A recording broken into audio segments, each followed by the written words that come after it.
Hello students, how are you? I hope you all are fine and doing study regularly at your home. You all know that we have started chapter number 18, that is wastewater story. Okay, in our previous videos we have discussed about wastewater, sewerage system, harmful effects of sewage. Okay, now today we are going to start wastewater treatment plant, means sewage treatment plant, in short form WWTP. Okay, let's start the various processes. Means कौन कौन सी process होती है एक sewerage treatment plant में या waste water treatment plant में. Let's start. First, screening. Okay, सबसे पहली जो प्रोसेस होती है वो स्क्रीनिंग होती है. मिस इसमें स्क्रीन लगी रहती है, मिस नेट टाइप लगी हुई होती है, जिससे जो बड़ी बड़ी अशुद्धियाँ होती है, इम्प्योरिटीज़ है ना, जैसे बहुत बड़ी बड़ी अशुद्धियाँ समझते हो ना, जैसे rags, sticks, cans, plastic bottles, napkins, plastic bag, sanitary towels, it's, तो ये सारी छन के वहीं रह जाती है. ओके, नेक्स्ट है grit and sand removal tank. Next है grit and sand removal tank. इसमें से क्या होता है, ग्रीट और जो सैंड होती है उसको रिमूव किया जाता है. कौन सी प्रोसेस से? जो फर्स्ट सेडिमेंटेशन टैंक. जो सेडिमेंटेशन होता है ना, किसी भी चीज़ को स्थिर छोड़ दिया जाता है, उसमें क्या होता है, जब उसको छेड़ा नहीं जाता है तो जो इम्प्योरिटीज़ होती है वो नीचे बैठ जाती है. And greet and sand removal tank, इसमें से क्या होता है, वेस्ट वाटर को एक बार स्क्रीन से धीरे धीरे पास किया जाता है. तो उससे क्या होता है, वेस्ट वाटर धीरे धीरे जाता है ना, तो ग्रीट एंड जो सैंड होती है ना उसमें, वो नीचे बॉटम में, टैंक के बॉटम में बैठ जाती है. 4 है एरेशन टैंक. एंड लास्ट है second sedimentation tank. Okay, let's discuss these points about these points in detail. Okay, let's start from screening. The wastewater entering the sewage treatment plant is first passed through bar screens. This process is called screening. bar screen से process जो पास किया जाता है ना waste water को, वही process कहलाती है screening. The bar screen removes the large rubbish object like rags, sticks, cans, plastic bags, napkins, sanitary towels from waste water. अभी बताया था ना मिस, बड़ी बड़ी जो इम्प्योरिटीज़ होती है ना वो छन के वहीं रह जाती है. ओके, समझ आ गए. स्क्रीनिंग मतलब किसी भी स्क्रीन से या जाली से या नेट से हम वेस्ट वाटर को पास करेंगे, मीन्स जो अपनी सीवरेज वगैरह से आया हुआ जो वेस्ट वाटर है, तो उसमें तो सारी इम्प्योरिटीज़ होगी, जो डिज़ोल्व होने वाली भी होगी, सोल्यूबल भी, और नहीं डिज़ोल्व होने इनसोल्यूबल भी उसमें होगी. ठीक है, जो उसमें तो बहुत सारी बड़ी बड़ी पॉलीथीन्स भी होगी, सैनिटरी टॉवल्स होंगे, स्टिक्स होगी, प्लास्टिक के कैंस, बोटल्स, ये सब भी होगी. तो इतना तो आपको पता है. अगर उसको छानेंगे अपन एक बार स्क्रीन से, उसको पास करेंगे, तो ये बड़ी बड़ी सारी इम्प्योरिटीज़ है ना वहीं रह जाएगी. यस और no? Okay, understood. After that, screening removes large pieces of rubbish from wastewater. These big pieces of rubbish caught by the bar screen are removed from time to time. Time to time फिर उसको remove कर लिया जाता है. Is it clear? Now, second process is grit and sand removal. The wastewater passing through the bar screen is made to flow slowly through a tank called grit and sand removal tank. As wastewater flows slowly, the grit and sand present in it settle down at the bottom of the tank.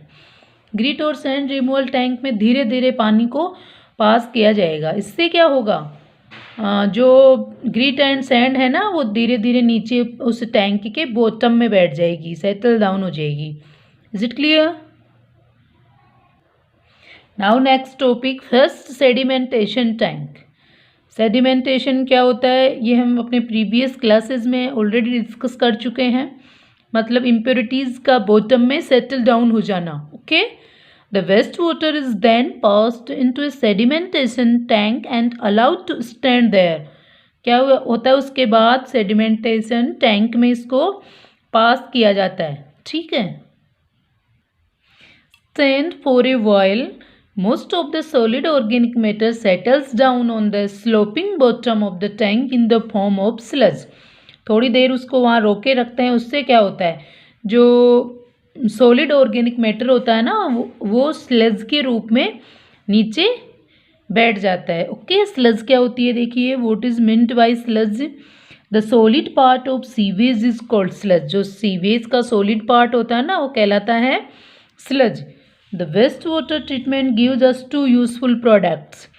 Waste water treatment plant से हमें दो useful products भी मिलते हैं, first biogas, second sludge. Okay, first कौन सा, biogas, और second sludge. Okay, the biogas used as a fuel whereas sludge is used as a manure or fertilizer. The use of dried sludge as a manure returns the nutrients to the soil. Biogas को as a fuel use कर लिया जाता है और sludge को as a manure और fertiliser. Okay, तो वो क्या करता है, सॉइल को क्या देता है, न्यूट्रिएंट्स देता है। ओके, समझ आ गया ना। The sludge is taken out from the bottom of first sedimentation tank. सबसे पहले जो स्लज बॉटम में बैठ जाती है ना उसको निकाल लिया जाता है। Large close tank called digester tank. In the digester tank many types of anaerobic bacteria decompose the organic matter present in sludge to produce biogas. Okay, समझ आएगा ना, वहाँ पे एनारोबिक बैक्टीरियाज होते हैं जो स्लज से क्या प्रोड्यूस करते हैं, biogas.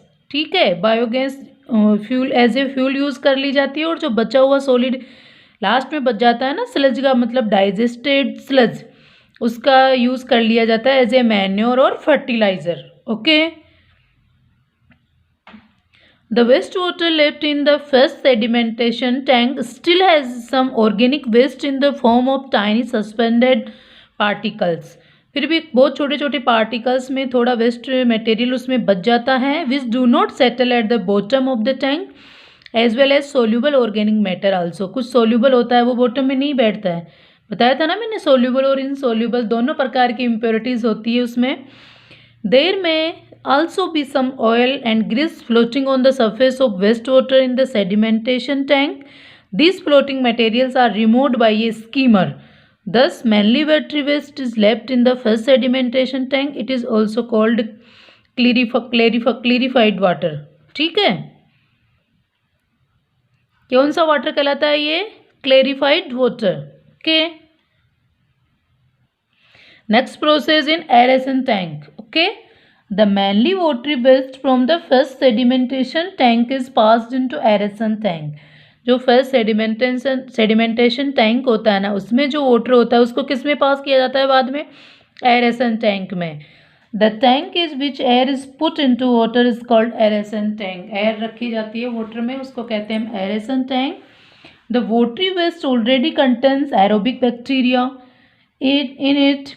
compressed air is bubbled through the watery waste in the aeration tank to provide oxygen to activate aerobic bacteria. उसमें पहले से एरोबिक बैक्टीरिया होते हैं, उनको क्या दी जाती है, ऑक्सीजन दी जाती है। And make them grow rapidly in this water, उनको ऑक्सीजन प्रोवाइड करवाई जाती है ताकि वो बहुत तेज़ी से इसमें इस पानी में ग्रोथ कर सके। Okay, the large number of aerobic bacteria produced in this way digest any human waste, food waste, soaps and other unwanted and harmful matter still remaining in the waste water. जो तेज़ी से growth करेंगे इसमें anaerobic bacterias, aerobic bacterias, वो क्या करेंगे, फिर क्या करेंगे, एरोबिक बैक्टीरिया होंगे ना इसमें जिनको ऑक्सीजन प्रोवाइड करवाई जाएगी, जो तो उससे वो तेज़ी से ग्रोथ करेंगे और उसके बाद जो भी फूड मटेरियल होगा उनको डाइजेस्ट कर जाएंगे। वो फूड वेस्ट होगा, सोप्स, अदर अनवांटेड जो हार्मफुल मैटर उसमें बच गया है पानी में अब तक, उसको वो डाइजेस्ट कर जाएंगे। Leaving behind fairly pure water, और पीछे क्या छोड़ देंगे, pure water. In this way aerobic bacteria clean the clarified watery waste and make it almost harmless. इसके बाद जो वाटर होता है क्लैरिफाइड, उसको जो ऑलमोस्ट हार्मलेस मीन्स हानिकारक जो होता है, हार्मफुल होता है ना, उसको उपयुक्त बना देते हैं ये एरोबिक बैक्टीरिया। उसको क्लीन करके उसको उपयुक्त या मतलब ऑलमोस्ट हार्मलेस मीन्स हानिकारक नहीं होता है वो पानी फिर, है ना, प्लांट्स के लिए या कोई एनिमल्स वगैरह है उनके लिए वो हानिकारक नहीं होता है। ठीक है, next process second sedimentation tank. From the aeration tank, the treated watery waste goes into the second sedimentation tank and allowed to stand there. जो एरेशन टैंक था उसमें से फिर लास्ट में और जो सेकंड सेडिमेंटेशन टैंक होता है उसमें पास किया जाता है उसको। In this tank the micro organism used in the aeration tank settle down eight the bottom.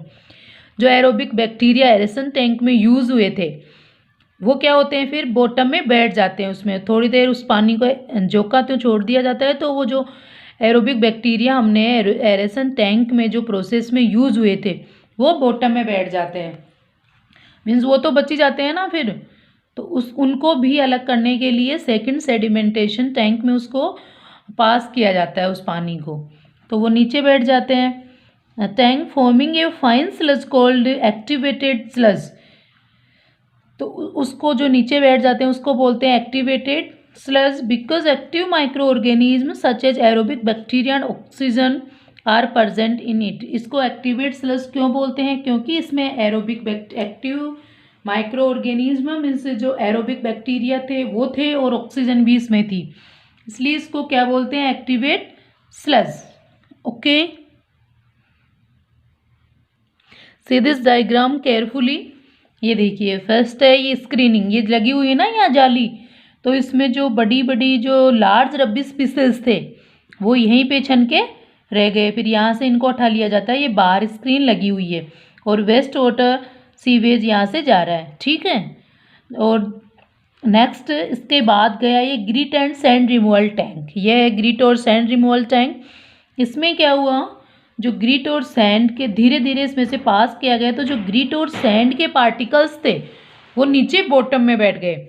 Okay, next first sedimentation tank. इसमें क्या हुआ, जो जितनी भी इम्प्योरिटीज थी, है ना, जो इनसोल्यूबल थी वो नीचे बॉटम में बैठ गई स्लज के रूप में, है ना। जो सॉलिड वेस्ट होता है सीवेज का वो यहाँ पे जम गया या पैंदे में बैठ गया नीचे बॉटम में। ठीक है, उसके बाद क्या हुआ, उसके बाद नेक्स्ट टैंक आता है एरेशन टैंक। ये रहा, इसमें जो एरोबिक बैक्टीरिया थे उनको ऑक्सीजन प्रोवाइड करवाई गई। तो उसके बाद क्या हुआ, कंप्रेस्ड एयर दी गई यहाँ से, तो उसके बाद एरोबिक बैक्टीरिया ने यहाँ पे जितनी भी जो इम्प्योरिटीज़ बच गई थी उसको डाइजेस्ट कर दिया। ठीक है, इसके बाद ये वापस से सेकेंड सेडिमेंटेशन टैंक में पास किया गया, जिससे जो ये बैक्टीरिया एरोबिक बैक्टीरिया इस टैंक में यूज़ हुए थे वो यहाँ पे बॉटम में बैठ गए। ठीक है, बैक्टीरिया यूज़ हुए थे ना, उनको भी तो अलग करना पड़ेगा। जो माइक्रो ऑर्गेनिज्म थे मीन्स एरोबिक बैक्टीरिया थे, तो वो यहाँ पे बॉटम में बैठ गए। ठीक है, ये सेडिमेंटेशन सेकंड सेडिमेंटेशन टैंक था। और फिर ये activate sludge means activate sludge क्यों कहलाया, क्योंकि इसमें माइक्रो ऑर्गेनिज्म है और ऑक्सीजन भी है, इसलिए कहलाता है एक्टिवेट स्लज। तो यहाँ से फिर उसको एक्टिवेट स्लज को इस पाइप से यहाँ पे रिमूव कर लिया गया, और यहाँ पे जो स्लज सॉलिड वेस्ट था इसको भी यहाँ पे नीचे जो एक टैंक बना होता है डाइजेस्टेड स्लज बोलते हैं, वहाँ पे इसमें इकट्ठा कर लिया गया, डाइजेस्टर टैंक जिसको बोलते हैं, जिससे क्या बनाया गया, बायोगैस बनाई गई, और स्लज से क्या बनाया गया, मैन्योर बनाया गया। ओके, एंड जो क्लीन वाटर था उसको यहाँ से रिवर्स में छोड़ दिया गया। ठीक है, is it clear, understood everybody? Okay, I think enough for today. About remaining topics we will discuss in our next video, so watch video carefully, make proper notes and learn also. Thanks and have a nice day.